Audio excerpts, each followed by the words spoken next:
Hello everyone. Today I'm going to be going over some Wavetable Synthesizer basics. Today I'm going to be using Vital because it is free, but there are a few other fantastic Wavetable synthesizers that you can follow along with, such as Serum, Massive X, and there are a couple others. But they all work in similar fashions, so you should be able to follow along with this tutorial. And I'll do many other Serum tutorials in the future, so stay tuned for that. But nonetheless, let's get started. So I'm not going to go in depth into what a wavetable is. I'm just going to show you how to use this. When you open up Vital, you are met with this initialized preset. This is just a sawtooth wave. We have a couple things over here like envelopes, LFOs, macro knobs. We have this effects tab. We have a matrix, and we have some advanced settings. To get you started, I'm just going to be going over envelopes, LFOs, and what you can do with the wave itself, as well as some effects processing. So a sawtooth wave just sounds like this. And if you would like to change the sound of it, you can open this editor right here, and you can draw out a wave. So we can draw a square wave by clicking from here and dragging over here, and clicking up here and dragging over here. And now it sounds like this.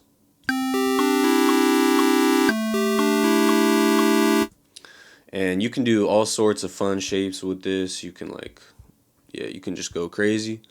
And then you get all sorts of tonal changes and different harmonics being pushed out. But I'm going to go ahead and initialize this preset again and show you what we can do with this. So I don't have the factory pack installed for some reason, so I can't go and cycle through different wavetables, but you can do that with these arrows if your Vital is installed correctly.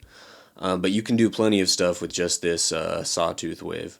For example, we have this unison over here. This is one voice, but if we drag this up, we can go all the way up to 16 voices. And this is the detuning, and you can kind of see with that little graphic there, it's showing how much it is being detuned. So 16 voice unison, 20% detune is going to sound like this. Right, very commonly heard sound in a lot of production. As you drag the detuning up, it'll sound like this. Very detuned, very dissonant. So you can adjust those to taste. I'm going to go back to one voice and show you what you can do with some of these little effects knobs here. They just alter the waveform. Vocoder is going to bend it up a little bit. And yeah, you can cycle through these and listen to them yourself. And then over here we have sync, which in essence multiplies the waveform. You can get some pretty cool stuff with this. And over here we have pitch as well, which changes the pitch of the waveform. That's fine pitch, and this is coarse pitch.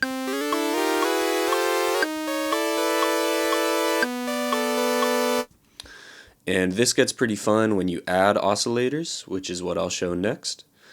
So you can turn on another oscillator, and now you have two oscillators.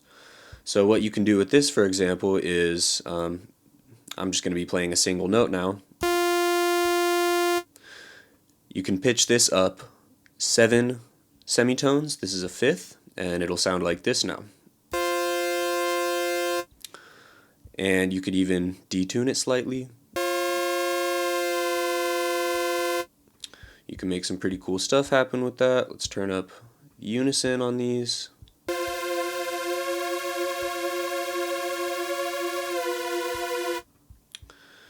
Yes, just some ideas for y'all to use. If you are enjoying this video, please consider supporting me on Patreon. Link is in the caption. And also stream James East on all platforms. Link is also in the caption. Thank you. Now let's talk about envelopes and LFOs. So these are used to modulate sounds, which means if I wanted to turn the sync up over time, I would want to use an envelope or an LFO. So with envelopes, they are triggered whenever a note is hit. You have a bunch of different parameters here. Attack is how long the value takes to reach the peak point. Hold is how long the value stays at the peak point. Decay is how long it takes for the peak point to go to the bottom point. And sustain is where you want the value to remain as you hold the note. And decay goes into the sustain. So if you have sustain at 50%, and let's say decay is at 0.75 seconds, it's going to take 0.75 seconds for the peak to go down to the sustain, which is at 50%. And then the release is how long the value releases for after you release the note. So I'll show an example of this. What you can do to apply an envelope to something is you simply click right here and you drag it to whatever you want to apply it to. So I'm going to put it on sync. And I'm going to just play.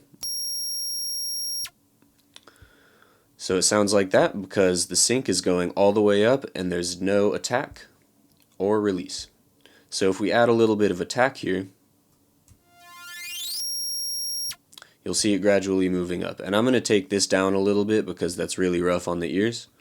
To take it down from, to lower the peak position, you just click on this little circle here and you drag it down. So now it's only going to peak at this point. So let's just change these a little bit. And you can also add a curvature to these parts. So the increase happens less gradually and more rapidly as it approaches the peak. And then let's add some decay and lower the sustain point. And let's add some release as well. And that's going to sound like this. So you can put this on pretty much anything. You could put it on this vocode thing. I could put it on the unison detuning. And I'll also put it on, let's put it on the coarse pitch just for fun. And that's going to sound like this.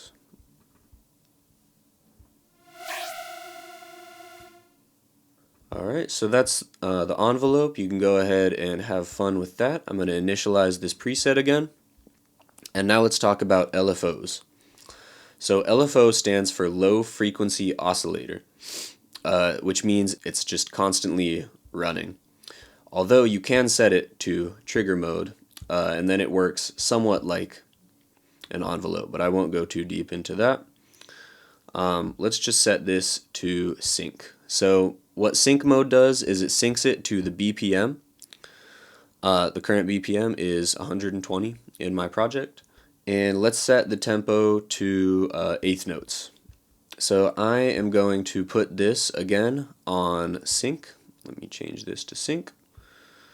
And I'm going to take it down again so that your guys' ears aren't in pain. And this is what it sounds like. Lots of cool stuff can be done with the LFO. You can also adjust the curvature with the LFO to something like that.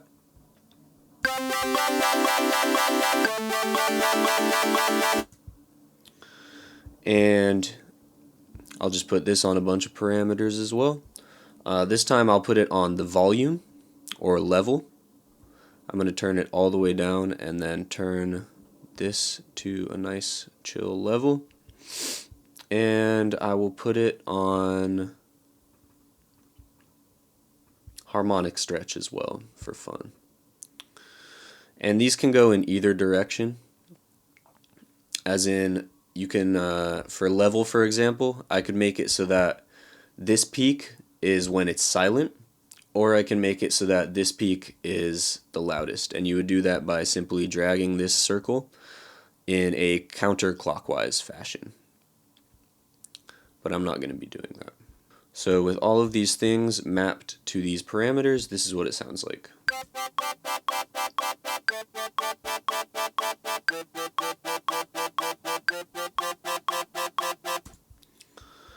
And you can change the tempo to whatever you like, 16th notes, quarter notes,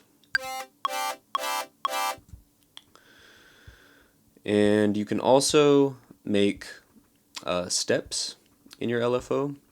I do this a lot in my sound design. It's very fun, and you can make cool stuff like this.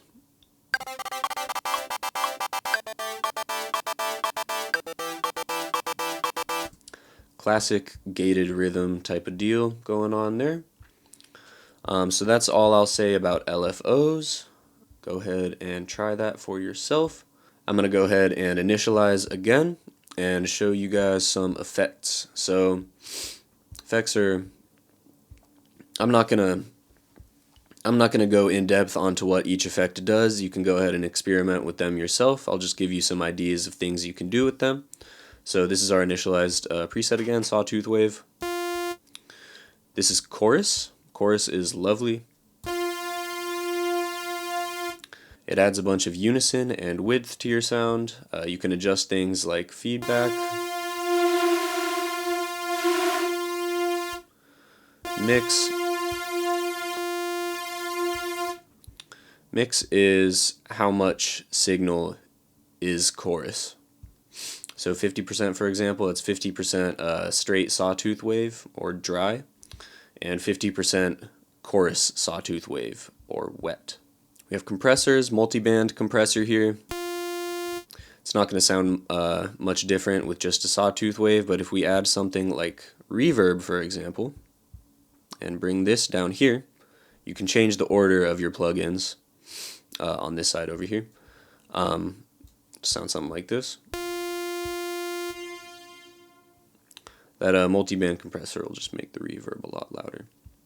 But I digress. We got delay here. Delays the signal.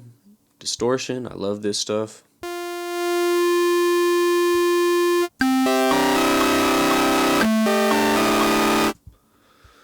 We got an EQ, you can adjust some frequencies if you like.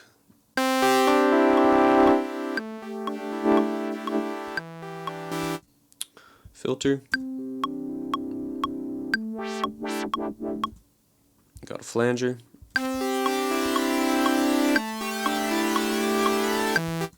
Phaser.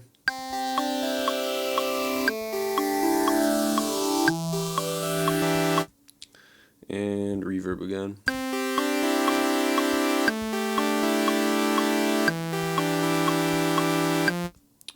And compressor, I already showed that. So all of these parameters in these effects are modulatable, which means you can put envelopes and LFOs on any of them. So, for example, I'll just do a quick patch and walk through what I'm doing. So I have some chorus on here, and I don't have anything in mind when I'm doing this. I'm just doing this, and then if it sounds cool, then that's awesome. So I'll just modulate the chorus mix here, and I'm going to set this to eighth notes, this LFO here. And then I'll distort that. I'll modulate the drive as well from no drive to full drive. I'll use every single effect that you can in Vital. I'm going to modulate the gain of this high band EQ. I'm a little scared of that one. Do that.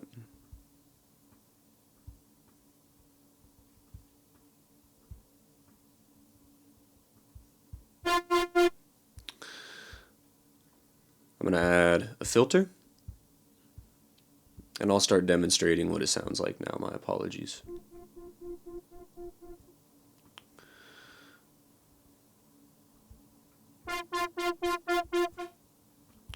Add a flanger, put that before the filter, put the mix, I'm modulating the mix on the flanger, add a phaser, I'll put that before the filter as well. I'll modulate the mix and the feedback on the flanger, or on the phaser, pardon me.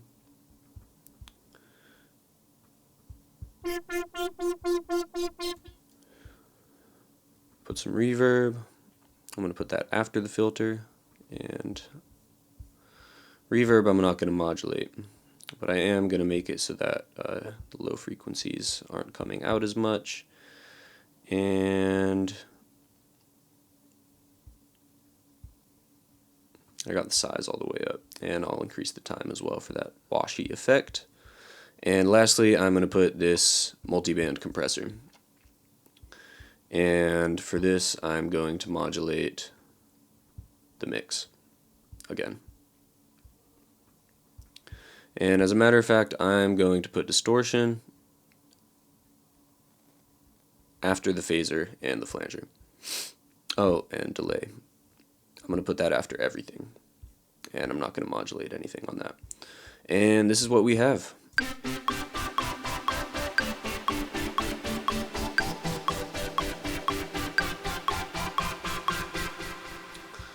Not too bad, and now we can make it even more fun by adding another oscillator. And for this, I'm just going to take it down an octave or 12 semitones, and I'm going to pitch the fine tuning up just a little bit for some dissonance. I'm going to make the higher voice 16 voice unison, and I'm going to detune it like 40%. That's what we have so far. And I'm going to make another oscillator, and I'm going to pitch it up 7 semitones or a fifth. And I'm going to pitch this one down a little bit in the fine tuning. I'm going to bring the level down on each of them. And you know, for fun and to show another thing that you can open up another LFO. And for this one, I'm going to make it a stepped LFO. So to do that, you're going to double click to make points, and you drag them down or up.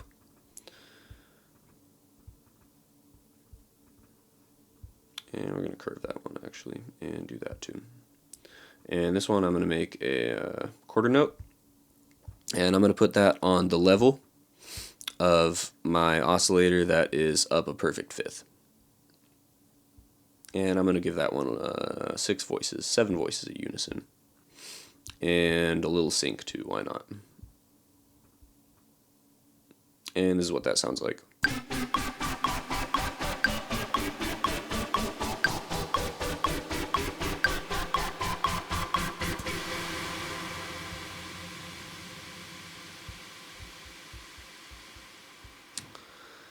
And now if we want to highlight that reverb tail, you can just make something that isn't this.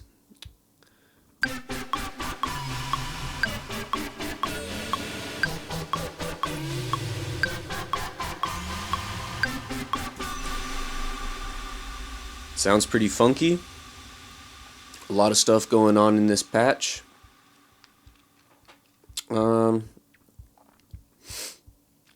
Yeah, those are some Wavetable Synthesizer basics. Go ahead and just my best advice for getting started with a Wavetable synth is just putting these envelopes and LFOs on whatever you can, and do it in an extreme fashion. And then eventually you'll start to remember what certain things do. You can like have target sounds in your head and emulate them. You'll get an idea for what wave types sound like what. And yeah, again, if you installed Vital correctly, you can just cycle through different wave tables right here. And it'll also have presets too, and you can look at the presets as well, and you know, see where things are routed and stuff like that. But yeah, for when you're just starting out with sound designing with wavetables, just go crazy with the envelopes and the LFOs and just put them on everything, and you can make some cool stuff. But yeah, that's all for today. Thank you for watching. I hope this helped, and yeah, y'all have a good day.